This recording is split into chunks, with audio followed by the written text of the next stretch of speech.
एक बात तो तय है, मोदी जी जब तकरीर करते हैं किसी सस्ती शराब या नशे के जेर असर होते हैं, क्योंकि जो बातें वो करते हैं वो कोई होश में तो कर नहीं सकता, चाहे वो मोदी जितना बेवकूफ, कूड़ मगज, कुन जहन ही क्यों ना हो।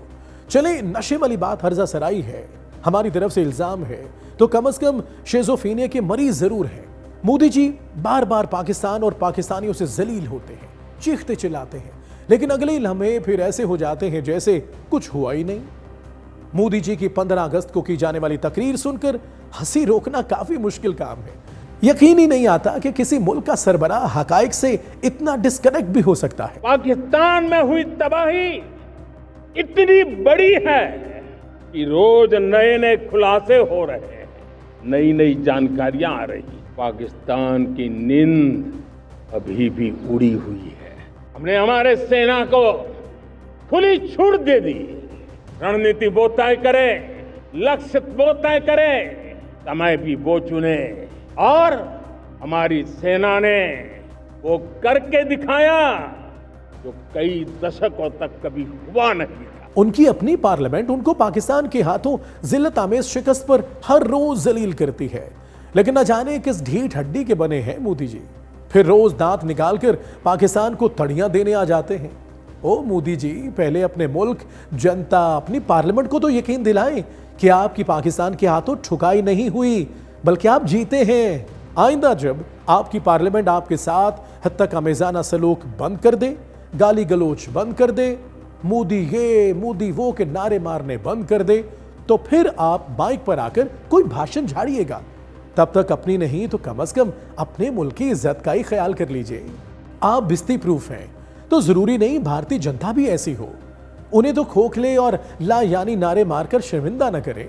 चले आसान कर देते हैं, मोदी जी फ्रांस वाले बस एक दफा कह दें कि उनका कोई राफेल नहीं गिरा, हम आपको सच्चा और सारी दुनिया को अपनी फौज और हुकूमत समेत झूठा मान लेंगे, आपको फतह के हार पहनाएंगे और अपनों के गले में।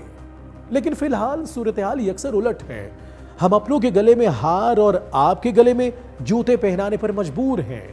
वैसे तो यह काम लोकली आपकी पार्लियामेंट और गली कूचों में भी हो रहा है।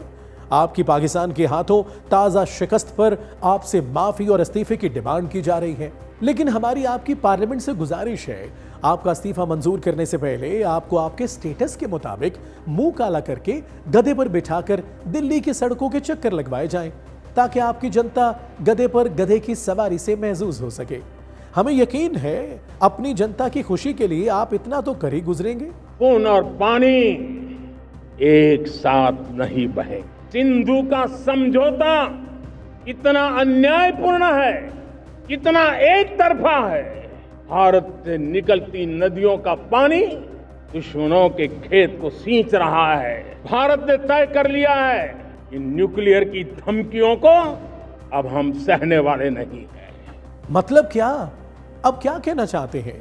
प्रोवोक कर रहे हैं पाकिस्तान को कि वो सिर्फ जबानी कलामी न समझाए आपको, आप पर वाकई एटम बॉम्ब दे मारे, उड़ा दे आपके सारे डैम्स, खासतौर पर वो जो पाकिस्तान का पानी रोकने के लिए बनाए जा रहे हैं या बनाए जाएंगे। मोदी जी, आप वाकई संजीदा हैं। अगर ऐसा है तो किसी समझदार बंदे के दस्तखतों से ऑफिशियल रिक्वेस्ट भेजकर देख लें, वरना पाकिस्तान आपकी जबानी मिन्नत पर तो लाखों करोड़ों लोगों की जानों को खतरे में नहीं डालेगा। आपको अपनी जनता नहीं अजीज होगी, हमें अपने पड़ोसियों की फिक्र है, हमें पता है उन पर ऊपर वाले का अजाब है। हमारी दुआ है कि ऊपर वाला भारत से ये अजाब जल्द अज जल्द टाल दे। Talk is live, like share subscribe कीजिए, क्योंकि सच वही जो हम बोले। Talk is live.